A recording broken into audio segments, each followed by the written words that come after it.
Lembrando que às 9 horas da noite teremos a reprodução da Voz do Brasil aqui na Rádio Bandeirantes. Daqui a pouco, Gustavo Soler aparece por aqui para falar um pouquinho, comentar as aspas de Abel Ferreira. Ele agora está ouvindo o Renato Paiva, técnico do Botafogo. Ele também vai falar o que disse o treinador do Fogão, mirando esse jogo de amanhã, 1h da tarde. Onde é que é mesmo, Nina? Esqueci.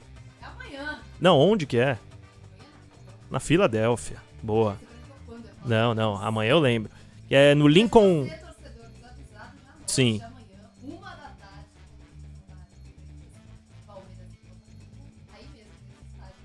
No Lincoln Financial Field, na Filadélfia. Bonito estádio. Bom, enquanto a gente não tem o Soler aqui para comentar um pouquinho do Palmeiras, bora falar do Tricolor Paulista.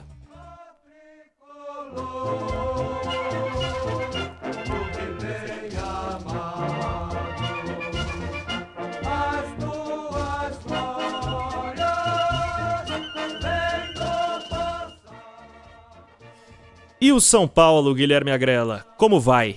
Vai bem, o Luiz Fabiano. Um dia de treino lá no CT da Barra Funda. E aí a novidade é que Oscar e Marcos Antônio foram liberados, tá?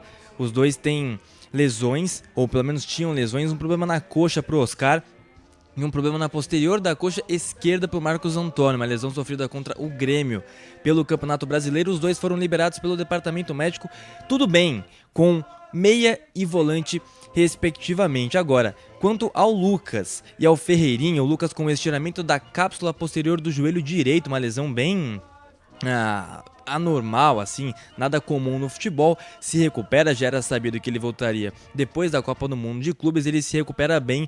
E o Ferreirinha com uma fascite plantar no pé esquerdo, os dois foram ao campo para trabalhos individuais com a fisioterapia, então ainda mais distantes de um retorno do que Oscar e Marcos Antônio. Outro destaque, Luiz Fabiani, vai para Luiz Gustavo, que sofreu ali, foi diagnosticado com tromboembolismo pulmonar lá em abril desse ano, que é uma obstrução de uma artéria do pulmão. E claro, não é novidade para ninguém. O que é interessante é, ele já trabalha no CT da Barra Funda desde segunda-feira, a gente trouxe essa informação aqui nos Donos da Bola, mas trabalhos musculares apenas, físicos, porque para voltar a campo, voltar a combate mesmo, pelo São Paulo Futebol Clube, a previsão do clube é que isso não aconteça antes de agosto, tá? Então, por mais que a recuperação esteja indo muito bem, como o Craque Neto disse aqui também ao longo da semana, a gente ainda torce para que ele realmente retorne, né, às atividades como jogador de futebol profissional.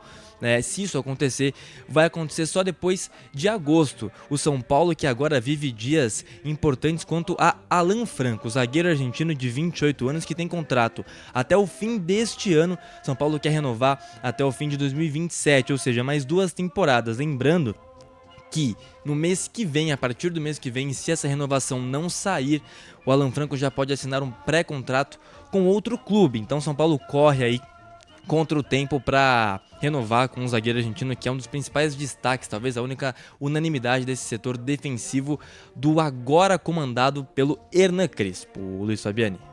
Boa, importante essa informação do Alan Franco, que é talvez o principal defensor do São Paulo desde o ano passado, né? E o Crespo é um cara que gosta de trabalhar, sobretudo com argentinos, conhece o jogador. Eu acho que é um cara que não estava lá na primeira passagem do Crespo, pode chamar a atenção e pode ser bem utilizado, como vinha sendo não só com o Rogério Ceni, mas também nesse último trabalho do Luiz Zubeldia. Acho que era um dos poucos jogadores que o Zubeldia conseguiu potencializar em sua passagem pelo São Paulo. Ô Agrella, eu vi uma informação hoje na internet, me corrija se eu estiver errado, mas que o Luan, volante, também está treinando com o elenco do São Paulo, né? Isso já é notícia desde o começo do ano, mas ele é um cara que foi titular com o Crespo em 2021. Ele marcou um dos gols da final contra o Palmeiras, aquela em 2-0 pro São Paulo, sim, que deu fim ao jejum de 9 anos sem título do Tricolor. Então ele é um cara que já teve o aval do Crespo outrora, mas não tem tanto prestígio assim no departamento de futebol do São Paulo. Você tem alguma crença que o Luan possa voltar a ser utilizado? E o que você tem de informação sobre a atual situação dele também? Em relação à informação de se o Crespo quer contar com ele ou não, isso eu não tenho agora. Que ele viveu a melhor fase da carreira dele sob o comando do Hernan Crespo, isso é verdade. Com o Luiz Zubeldia ele perdeu muito espaço, a gente até lembra que ele foi perguntado sobre o Luan e o Zubeldia não sabia direito quem era o Luan. Então, o espaço que ele tinha perdido no São Paulo talvez recupere agora. Acho que ao longo das próximas semanas aí o clube também vai definir, vai ver como se acostuma o Luan agora com essa nova comissão técnica no São Paulo, e quem sabe essa resolução já sai aí nos próximos dias. A gente informa aqui para você, ouvinte da Rádio Bandeirantes, viu, Fabiane? Boa, Grela, algo mais sobre o São Paulo? O São Paulo que vive o seu planejamento, a sua agenda pensando no jogo contra o Bragantino, viu, Fabiane? Porque enfrentaria o Flamengo, que está na disputa da Copa do Mundo de Clubes, então esse jogo deve ser adiado, né? Passado para alguma data mais adiante. Portanto, pensa no jogo contra o Bragantino, que acontece fora de casa, dia 16 de julho, uma quarta-feira, às 8 horas da noite. Esse é o planejamento do São Paulo para enfrentar aí um dos líderes do Campeonato Brasileiro nessa volta do recesso da Copa do Mundo de Clubes. Não sei vocês, não sei como é que tá o torcedor são paulino que está nos acompanhando agora, o pessoal que tá no chat também, mas eu tô bem curioso para ver como é que vai ser esse trabalho do Crespo. Eu acho um bom treinador, é um cara que conhece a casa, sabe onde está pisando, conhece boa parte das peças desse grupo. Eu acho que tem tudo para extrair um pouco mais do São Paulo, que com o Zubeldia oscilava, por vezes até tinha resultado, mas em termos de desempenho, praticamente durante toda a integralidade do trabalho, esteve abaixo. E quando perdeu também os resultados, já não tinha o desempenho. Quando começa a tropeçar, como foi nessa reta final pré-paralisação, aí não sobrou nada para o Zubeldia. Nem mesmo um legado de lançar garotos da base. Demorou, e quem diria que o último gol do São Paulo no trabalho do Luiz Zubeldia fosse marcado em grande estilo pelo Rian Francisco, naquela derrota por 3-1 para o Vasco da Gama em pleno estádio do Morumbi. Tô curioso, Agrela, acho que vai dar certo o Crespo nessa volta pro São Paulo, hein? E ele mesmo admitiu que ele é um treinador melhor. Ele falou isso, eu sou um treinador melhor. Agora, claro, isso é processo, ele é ainda muito jovem, então natural que ele evolua. Mas é interessante que ele reconhece, ele sabe, ele falou, eu melhorei como treinador, e isso é muito importante, claro.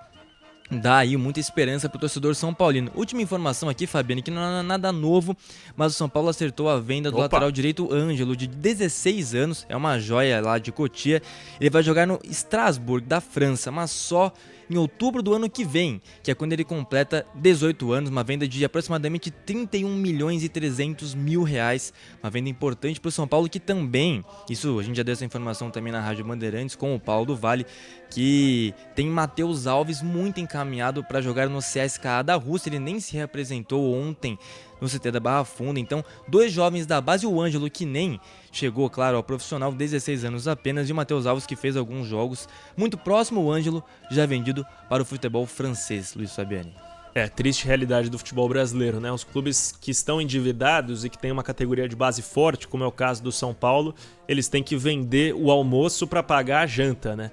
Então a venda do Ângelo, 5 milhões de euros, né, Agrela? Mais ou menos por aí. Exatamente, 31 milhões e 300 mil reais, se a gente faz a conversão é isso, né? 5 milhões de euros. Mais ou menos por aí, 30 milhões de reais. Se você for pensar, isso não paga 2 meses de salários do elenco principal do São Paulo. Então, assim, é realmente uma venda no desespero. Eu acompanho bastante o futebol de base do Brasil, não só do Corinthians, que é o clube do qual sou setorista, mas dos demais também.